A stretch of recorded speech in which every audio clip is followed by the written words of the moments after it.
I told my son that, I have two sons and you are not one of them. When I, 46, was 20 I got my girlfriend at the time pregnant. I was scared crapless but I manned up and married her. It was hard but we made it work for 8 years until I caught her cheating. I ended the marriage, and began co-parenting my, at the time, son. He was my world. My dad wasn't there for me at all, so I swore to myself I would be the best father I could. I had my then son every weekend. I was always on time and ready to go. Even though I worked full time and was going to school, I made sure he always had my full attention when he was with me. He was my best friend and my son. Even though money was tight, we had some amazing adventures. He loved spending time with my family, and even had friends in my neighborhood. I thought we were doing well, until he was around 11. At that point he started to not want to visit me. His mother had a new boyfriend who was well off, and I knew he was taking them on trips and doing fun activities on the weekends, so, at first, I didn't make a stink, but about 6 months after they started dating, my son was seeing me maybe one weekend a month.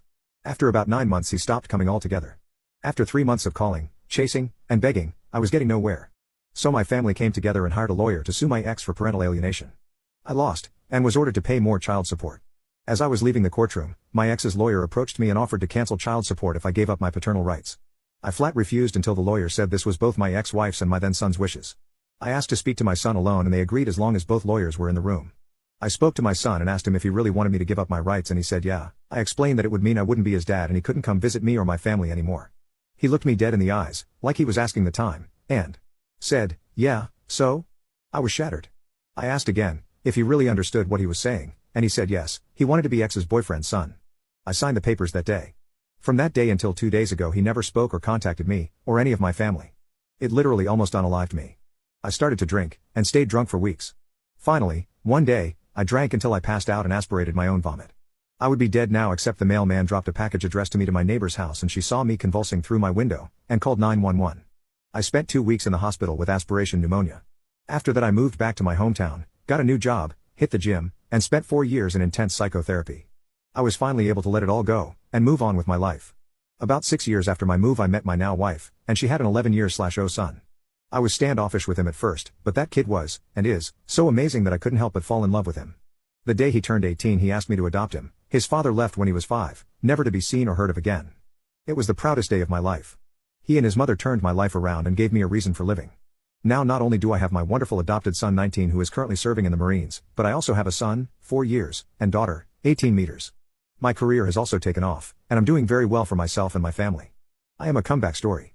I went from a man no one could love, to a successful father of 3 with a beautiful wife and family. I survived. About 3 weeks ago I get a call at my office. It was my ex-sister-in-law. She informed me that my ex had passed. I simply said, okay, and hung up. It's been 14 years since I've had any contact with any of those people, and I have no desire to know anything about them now. On the 4th my family and I were getting ready to go to a picnic when there was a knock on the door. I recognized him through the front glass. It was my first biological offspring. I opened the door and he said, hello Dad, I'm your son. Without an ounce of hesitation I said, no you're not. I have 2 sons and you're not either one of them. Now please leave my property. He just stood there kind of dumbfounded as I shut the door. After a moment he left. I put out a text to my family letting them know that he was lurking around, and I have no intention of having any contact with him, and I will cut anyone who does out of my life completely. It's been 14 years. I don't owe him or his family anything. I had to listen to my mother cry for him on her deathbed over that child. I laid in a hospital bed with a machine breathing for me, wishing it would turn off and let me die because of that child. I learned in therapy that he had the right to make his own choices, but that I also have the right to make mine. My choice was to move on without him as part of my family, as he wanted. He has no right to come back into my life and disturb me or my family now. My entire family agrees with me.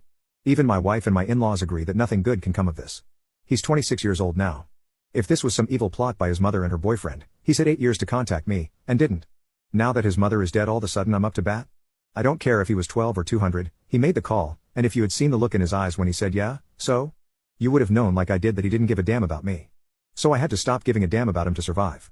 He doesn't have the right to ambush me on my front porch and act like he's anything to me now. Well, come to find out my sister is the one who has been giving him and my ex-sister-in-law my contact info. My sister, who I love dearly, is inconsolable that I won't give him a chance. Apparently he called her after he came to my house and broke down.